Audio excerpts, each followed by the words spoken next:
ကမ္ဘာကျော် promotion ကြီးတစ်ခုဖြစ်တဲ့ UFC ရဲ့ flyweight တန်းဟာ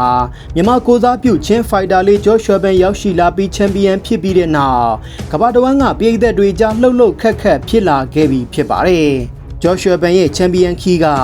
လွယ်ကူခဲ့တာမျိုးမဟုတ်သလို champion စစ်မှန်မဟုတ်ဘူးဆိုတဲ့ဝေဖန်သံတွေလည်းညံစေခဲ့တာပါ။ဒါကလည်းချန်ပီယံကပတ်ရတဲ့ပွဲမှာ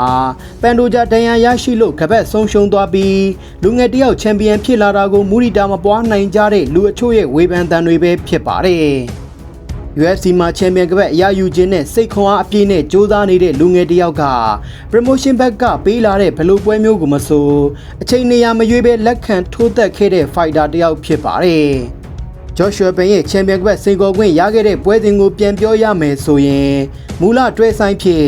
Brandon Royval နဲ့ Manekat တို့ရဲ့ပွဲစဉ်မှာ Manekat ကခြေထောက်မှာဒဏ်ရာရလို့ပွဲပြတ်သွားရာကနေ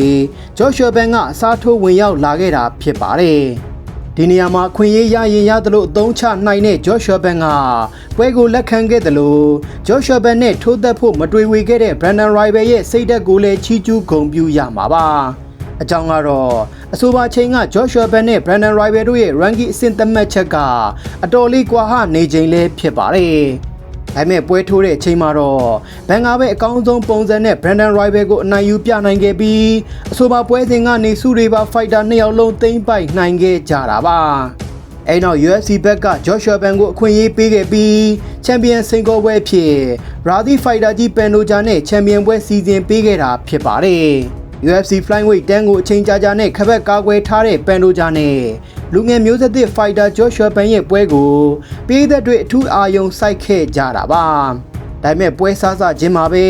ပန်ဒိုဂျာတယောက်ဒဏ်ရာရသွားခဲ့လို့ချန်ပီယံကပတ်ကြီးကို Joshua Ben ကသိမ်းပိုက်သွားနိုင်ခဲ့တာပဲဖြစ်ပါတယ်။ပွဲရသအပြည့်မမြင်ခဲ့ရပဲချန်ပီယံဖြစ်သွားတဲ့ Joshua Ben ပေါ်အမျိုးမျိုးသောဝေဖန်သံတွေထွက်ပေါ်လာခဲ့ပြီးမကြေဝဲပြန်စီစဉ်ပေးဖို့ပါချက်ချင်းတောင်းဆိုလာခဲ့ကြတာတွေ့ရပါတယ်။ချန်ပီယံဖြစ်လာတဲ့ Joshua Ben ကိုယ်တိုင်က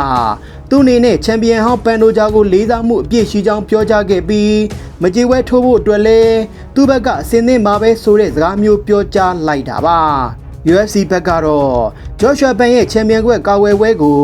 ပန်ဒိုဂျာနဲ့ချက်ချင်းစီစဉ်မပေးခဲ့ပဲ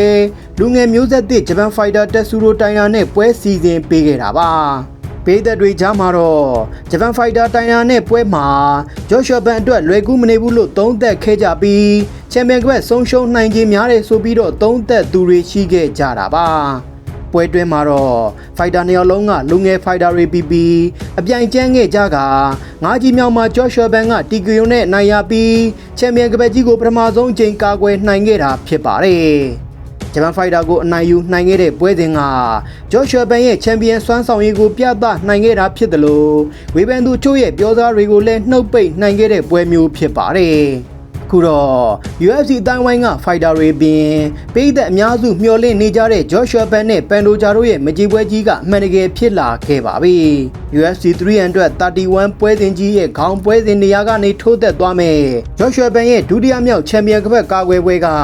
UFC flyweight တန်းရဲ့အလောက်ခက်ဆုံးတဲ့ပြည်သက်အကြိုက်ပွဲမျိုးဖြစ်လာဖို့ရှိနေတာလည်းဖြစ်ပါတယ်။ fighter နှစ်ယောက်လုံးကတော့အဆိုပါပွဲစဉ်ကြီးအတွက်အကောင်းဆုံးပြင်ဆင်နေကြပြီဖြစ်တယ်လို့ဘယ်သူကပိုကောင်းတဲ့ fighter လဲဆိုတာကမ္ဘာကြီးကိုချပြဖို့စိတ်အားထက်သန်မှုအပြည့်ရှိနေကြပြီလည်းဖြစ်ပါတယ်။ဆိုပါပွဲစဉ်ကြီးကိုတော့လာမယ့်စက်တင်ဘာလ20ရက်မြန်မာစံတော်ချိန်တနင်္ဂနွေနေ့မနက်ပိုင်းမှာကြီးကြရမှာဖြစ်ပါတယ်။မြန်မာပထမဆုံး UFC fighter လည်းဖြစ်တယ်လို့ချန်ပီယံလည်းဖြစ်တဲ့ Joshua Ben ကကမ္ဘာ MMA လောကကိုသိမ်းပိုက်ထားတဲ့ UFC promotion ကြီးမှာခေါင်းပွဲနေရာကနေပွဲထွက်လာမှာမို့ဆိုပါပွဲစဉ်ကြီးကိုကျွန်တော်တို့တူဂုံယူစွာနဲ့အားပေးလိုက်ကြရအောင်ဗျာ။